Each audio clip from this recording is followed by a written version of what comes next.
All right, everybody, strap in. We're diving into this mountain of hot-off-the-press analysis HSBC just dropped on us. Fresh out of the oven. Still warm. Yeah. The Fed decided to make things interesting, to say the least, with that rate cut. First one in what feels like forever, right? And I know what you're thinking. What does it all mean? The million-dollar question. Exactly. But don't worry, we're not just going to tell you what happened. We're going full-on deep dive here. We're talking the WHY and what HSBC's resident experts, we're talking economists, FX strategists, the whole shebang thing is coming down the pipeline. Should be interesting. To say the least.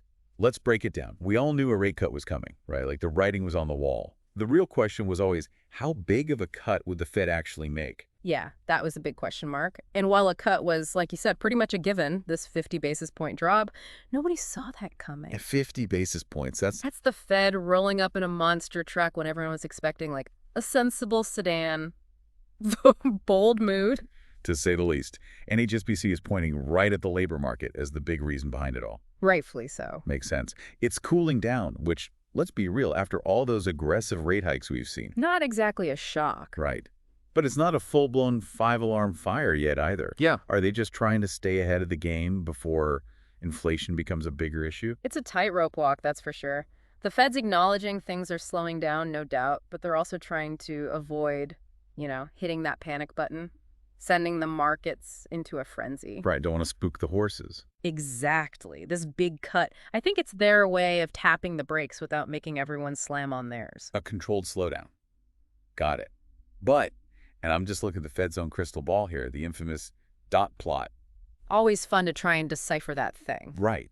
But they're actually suggesting a much more cautious approach going forward. It's like they slammed on the gas, and now they're easing off. Now, that is the million-dollar question, isn't it? Why the mixed signals? Yeah. What's the deal? There's got to be more to this story than just the labor market, right? Well, the Fed doesn't exactly operate in a vacuum. Remember that. True. They've got a million plates spinning at once. Inflation's a big one, sure. Yeah. But there's also global growth, those pesky trade tensions. It's a lot to balance. Always something. Okay, so it's complicated. Shocker. But the real question, the one we all want the answer to. What happens next? What does HSBC think comes after this little plot twist? Well, now that's where things get really interesting. Buckle up, because HSBC is making some pretty specific predictions about what the Fed's going to do with rates. Oh, do tell. And trust me, you're going to want to hear this. Okay, let me get this straight. HSBC's economists are saying, get ready for another wild ride. Pretty much. They're calling for another rate cut. A little less dramatic this time, just 25 basis points. But here's the kicker.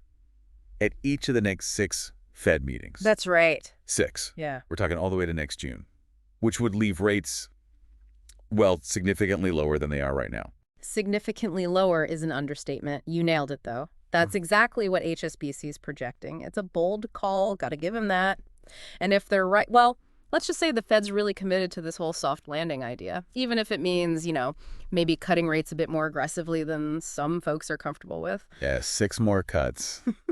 I'm going to need a second to wrap my head around that one. This is like the Fed's playing 4D chess while the rest of us are stuck with checkers. Something like that. But you did mention that external factor.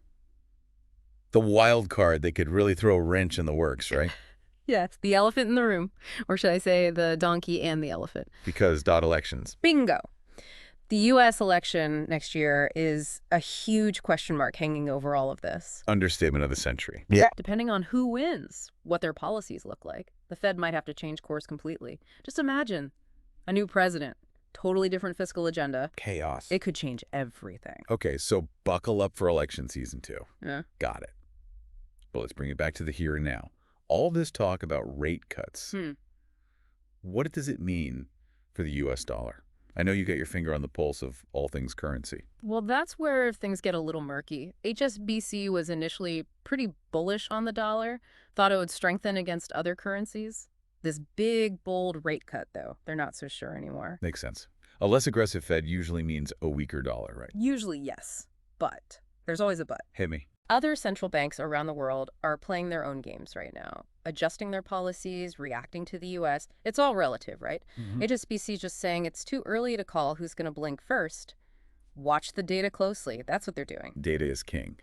Speaking of things I know you love, what about U.S. Treasuries? What's HSBC's take on those? Yeah, good old U.S. Treasuries, the government bonds everyone's obsessed with. Well, HSBC is sticking to their guns on this one. Yeah. They're still bullish, Maybe. meaning they expect Treasury prices to go up. And just for anyone who needs a quick refresher, when Treasury prices go up, yields. Go down, opposite directions always. Got it. Lower yields, higher prices. So far, so good. HSBC's feeling good about Treasuries, a little unsure about the dollar. Okay, I'm following. But what does all this actually mean for someone trying to, actually navigate this wild market with their own portfolio? How do we make sense of all this and actually make some smart decisions? The million-dollar question. The so what after all that analysis. Don't worry, HSBC's got us covered. They actually offer some guidance on how different assets might be affected by all this. They dive into everything from U.S. investment-grade bonds— Those are less risky ones, right? Exactly. —to equities, which is where things get really interesting for most investors. Okay, so let's talk strategy then. Where should people be looking to put their money? HSBC seems to like investment-grade bonds. Yeah, they dedicate a good chunk of their analysis to U.S. investment-grade bonds, IG, if you want to sound fancy. Love a good acronym. Yeah. But those are the ones that are less likely to go belly up, right? Exactly. Bonds from companies with solid track records. Think blue chip, the ones you've known forever. And historically, IG bonds have actually done really well during rate cut cycles. Really? So even with everything so up in the air right now, they could be a good bet. They could be. It all comes down to those yields we were talking about earlier. Remember how Treasury prices go up when yields fall? Yep, like clockwork. Same principle applies to IG bonds. When the Fed cuts rates, the whole bond market feels it. Yields go down, bond prices go up. And the beauty of IG bonds, they often have a slightly higher yield than those super safe Treasuries. More room for growth. Okay, so they benefit from the whole falling yield thing, but with a little extra kick. Got it. What about, though, the riskier stuff? High-yield bonds. Yes. High yield. Or as some like to call them. Knock bonds. We try to be polite here. But yeah, the thing about high yield is it's all about sentiment. Really? Meaning, how much risk are investors willing to take on? And when the economy slows down, which, let's be real, is usually why the Fed starts cutting rates in the first place, that risk appetite, it tends to disappear pretty quickly. Makes sense. Suddenly those high yields don't look so appealing when the economy's shaky. Exactly. And that's why HSBC is pumping the brakes on high yield right now. They're calling it a bad risk-reward situation. So maybe not the best time to go chasing those high yields. What about everyone's favorite? The stock market. Equities. How do those factor into all of this? That's the million-dollar question, right? Well, HSBC is actually feeling cautiously optimistic about equities. Remember the whole Fed put idea? Oh, you mean the don't worry, the Fed will save us mentality. That's the one. Well, HSBC thinks the Fed just gave that safety net a good, strong tug with this rate cut. They're signaling they're not going to let things fall apart. So, good news for the stock market. Potentially. But, and this is a big but, it all hinges on the U.S. economy actually holding up and the labor market not completely falling apart. HSBC is not saying everything's coming up roses, just that. With the Fed seemingly on our side, there's room for a little optimism. Cautious optimism, as always. So much to think about. Okay, if I can summarize all this financial wisdom, HSBC says the Fed threw us a curveball with that jumbo-sized rate cut, but they're doubling down on more cuts to come. Feeling good about treasuries, not so much about high yield, and cautiously optimistic about equities, that I get it all. You got it. The big takeaway here, though, and this is crucial, is this. The Fed, they're figuring this out as they go, reacting to the data in real time, which means things can change fast. So stay informed, pay attention, and don't be afraid to switch gears if you need to. Solid advice. Well, folks, there you have it. Another deep dive into the wild world of the Fed and what it all means for your money. Until next time, happy investing.